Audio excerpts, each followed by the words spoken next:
The announcement of John the Baptist's birth. Gentle Bible story. According to the Gospel of Luke, there was a priest named Zechariah. His wife was Elizabeth. They both lived faithfully before God, but they had no child. Many years had passed, and they were both old. One day, Zechariah entered the temple to burn incense before the Lord. While the people were praying outside, an angel of the Lord appeared to him. The angel said that Elizabeth would have a son. The child would be named John. He would bring joy to many people. He would prepare the way for the Lord. Jerusalem was filled with the sound of worship. People came to the temple with prayers in their hearts. The smoke of incense rose slowly inside the holy place. Zechariah stood there as a priest. His hands knew the work. His feet knew the path. But his heart also knew the weight of waiting. Zechariah and Elizabeth had lived many years together. They had served God with faithful hearts. But one place in their home remained quiet. There was no child's voice. In that time, many people looked at a childless home with pity. Some may have whispered about them, but the gospel does not describe them as forgotten. It says they were righteous before God. Their empty room was not a sign that God had rejected them. Their long silence was not proof that their prayers had failed. Sometimes people can live faithfully and still carry pain.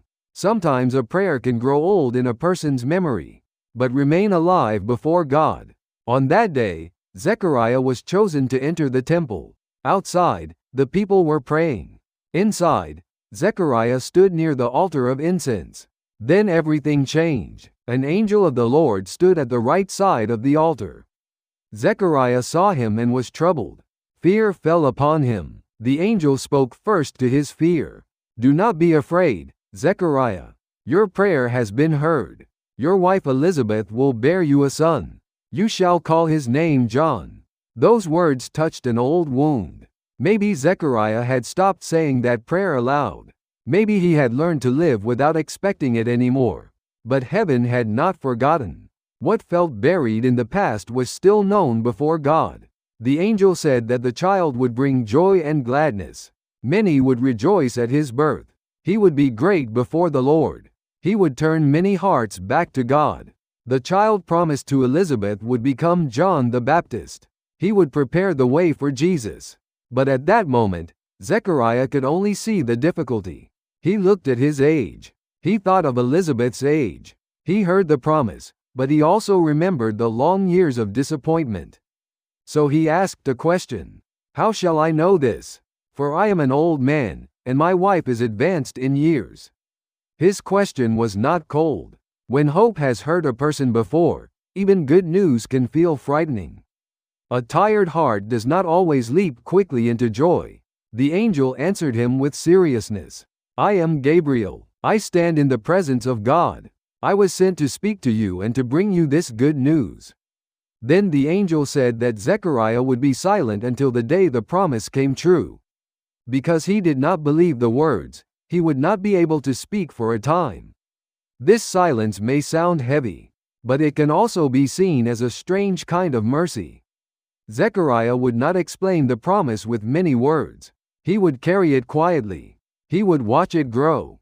In the silence, his doubt would slowly meet the faithfulness of God. The people outside were waiting for him. They wondered why he stayed so long in the temple. When Zechariah came out, he could not speak to them. He made signs with his hands. He made signs with his hands. The priest who had entered with words came out with silence. But the silence was not empty.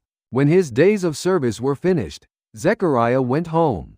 After those days, Elizabeth became pregnant. She kept herself hidden for some time. Her hidden days were full of wonder.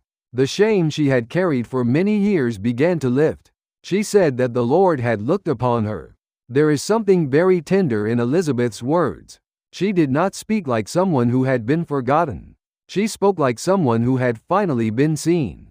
For years, people may have looked at what was missing. But God saw the person behind the missing thing. He saw the quiet faith. He saw the long ache. The story of John's birth announcement is not only about a miracle child. It is also about waiting. It is about prayer. It is about the strange timing of God. It is about a promise arriving after hope had grown tired.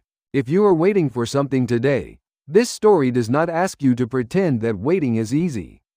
It does not tell you to hide your tired heart. It simply shows a quiet truth.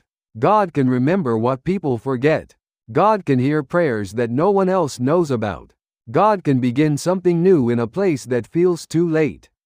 And sometimes, before joy speaks loudly, it first grows quietly in silence.